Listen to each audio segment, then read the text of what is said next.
Alıyoruz.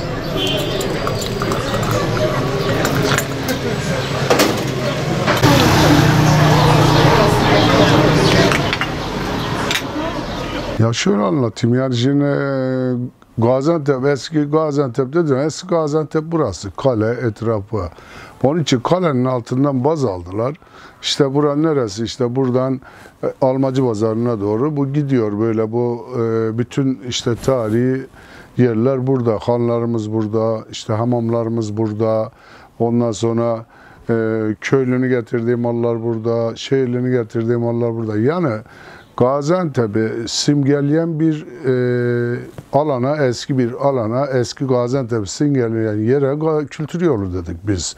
Bu da tabi burada güvenli alışveriş yapıyoruz. Biz burada nedir? Burada her türlü 40 yıllık, 50 yıllık, 60 yıllık, 70 yıllık esnaftan oluşuyor buralar. 100 yıllık, yani tarihi mesela ben bir örnek vereyim. Ben 45 yıldır buradayım. Artı benim babam rahmetli burada. Yani bura dediğim gibi bura Kültür Yolu Büyükşehir Belediyesi'nin tabi bu işe çok önem verdiği de böyle. Burada her yer zaten gelen turistlerimizin %9'anı işte Bakırcılar Çarşımız, Almacı Pazarımız, kale ziyaretlerimiz, müze ziyaretlerimiz, bunların hepsinin içinde barınan bir alan. Ya bu da tabii gelen turistler için çok çekici önem taşıyor. Yani burada fıstığını buluyor, baklavasını buluyor, yemeğini buluyor, grup malonu buluyor, her şeyi buluyor burada. Onun için bu kültür yolumuz İnşallah daha da biterse daha canlı olacak, daha hareketli olacak. Şimdi bir de bunun gece alışverişinde inşallah sağlarsak bura bir Antep'i içine almış olarak görebilirsiniz. Ya her şeyi buluyorlar. Yani burada pasajlarımız var misal. Bakın pasajlarımız tarihi yerler, iş yerlerimiz tarihi yerler, hanlarımız tarihi yerler, kafelerimiz tarihi yerler. Yani arayıp bulabileceği her şey burada. Onun için diyoruz yani %90-95 Gaziantep'e gelen yerli yabancı turistler buraya uğramadan gidemiyor. Yani burası çok önemli bir mülteka. Zaten biz de mesleğimiz icabı, bakın bizim mesleği yapan insanlarımızın hepsi tarihi yerlerde. Türkiye'nin her yerine gidin, tarihi yerlerde dükkanları vardır. Biz bir bakırcı olarak da düşünmeyin. Biz tarihimizi canlandırıyoruz, kültürümüzü canlandırıyoruz. Yani buradaki insanlar köklü insanlar. Babadan, dededen kalma insanlar buradakiler. Onun için tabii ki güveneceksin. Tabii ki güvenilir yerler buralar. Yani bir adam tarihi burada yaşarsa, hiçbir yere kımıldamamışsa, bunun hiçbir zaman yanlış yapma şansı var mı?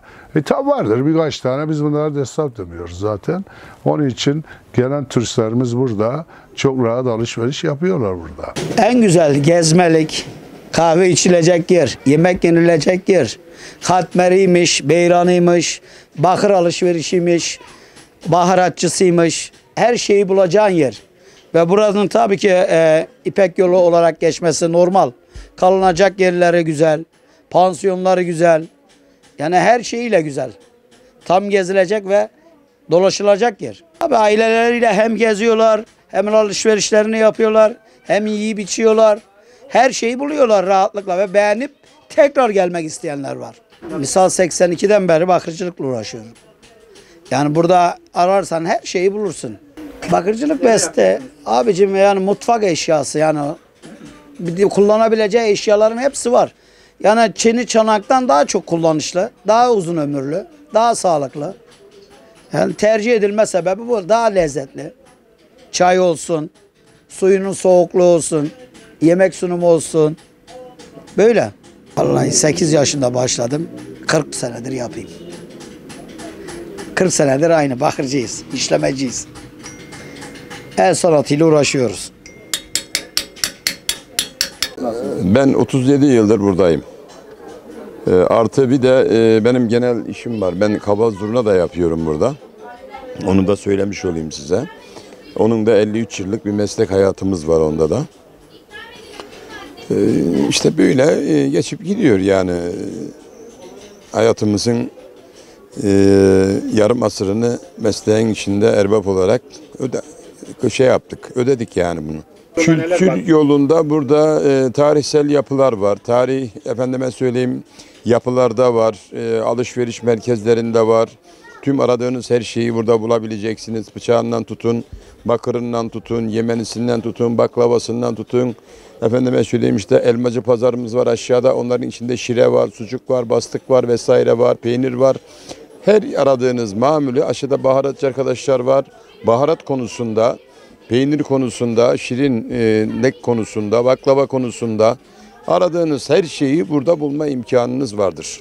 Tarih artık memleketin bir gözde yeri oldu. Tarihsel bir gözde yeridir burası. Artıye'den çevrelerimizde tarihsel mağaralarımız var, tarihsel hanlarımız var. Onlar restore oldu zaten, onları gezenler var. Aşağıda savaş müzemiz var, onlar var. Aşağıda mağara kafemiz var. O mağara kafanın içerisinden Takalaltı'na kadar altında Libans yollarımız var. Tarih buraların, her tarafı tarih kokuyor. Burada dükkanların altları bomboş. Buraların altı bütün mağara. Benim dükkanım bulunduğumuz yerin de altı da mağara burası. Altta öbür tarafın dükkanların, hanların, eski hanların, kervanların gelmiş olup konaklamış olduğu yerdir. Şu karşıdaki dükkanların altları bütün mağaradır. Oralar bir ara çöktü. Oranın yapısını kapak yaptılar. Onun altı doluydu. Komple aşağıya baktık. İleride ta nerelere kadar bütün hepsi mağara içerisi. Her tarafı tarih kokuyor. Genel olarak işte genel mesleğimizi icra ediyoruz. Hem bıçak işiyle hem kava zurna işiyle. Ben Antep'in tek ustasıyım. Tek kalan bir ustalardan bir tanesiyiz. Buradan Türkiye'ye hitap ediyoruz inşallah. Allah kısmet ettiği kadar, ömrümüz baki olduğu kadar. Şimdi Gaziantep'in mesela kalbinin attığı yer burası zaten. Burada bakırcısı burada, sedef burada, yemencisi burada, baklavası burada, yemek türlerinin hepsi burada. Bu yol üzerinde geliyorlar. İster istemez göbek olduğu için de, Antep'in göbeği olduğu için burada işte turistler geziyorlar, tozuyorlar, eğleniyorlar. Gidiyorlar yani. Yiyeceğini yiyorlar, içeceğini içiyorlar yani. Daha önceden ustamızın yanındaydık, gene buralardaydık ama şimdi 22-23 yıldır da kendi yerimizde buradayız. De yemeni yapıyoruz böyle hakki deriden oluşan el yapımı yemenler yapıyoruz. Vallahi ne diyeyim böyle çok şükür ben 50 yıldan beri baba mesleğim, dede mesleğim, çarşıdayım. Ki kültür yolu bizim için bir ne diyeyim şöyle bir kalbimizin attığı yol. Tabii ki bekliyoruz misafirlerimizi, gelen misafirlerimizi. Buyursunlar gelsinler. 10 numara bir yer. Çok şükür her şeyimiz düzgün, her şeyimiz iyi. Ben 50 yıldır burası. hemen hemen 50 yıldan beri. Yaşım 56, 57, 58'e girdi. Eskileri de gördük, yenileri de gördük. Ama buna şükür en iyi bir şeyimiz. Elmacı Pazarı, Bakırcılar Çarşısı olmak üzere arasa burayı görmek isteyen çoğu vatandaşımız var. Can atıyorlar. Bekliyoruz işte hepsini. Aradığı her şeyi bu çarşıda bulabilir. Gönül rahatlığıyla gelebilir. Efendime söyleyeyim. Ne alışveriş yapmak istiyorsa çarşımızda mevcuttur. Baharatından, bakırından, kuruluğundan, salçasından, ondan sonra yemeğinden ne isterse çarşımızda rahatlıkla bulabilir. Yani hepsini bekliyoruz. Gelsinler, görsünler, gezsinler. Şehrimizi tanısınlar. İnsanımızın doğallarını, güzelliğini görsünler.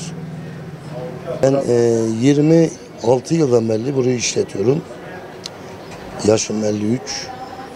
30 yıldan beri hemen hemen buradayım, bu çarşıdayım. Gelen giden çoktur yani yabancı misafirlerimiz çoğu geliyor Gaziantep'imize.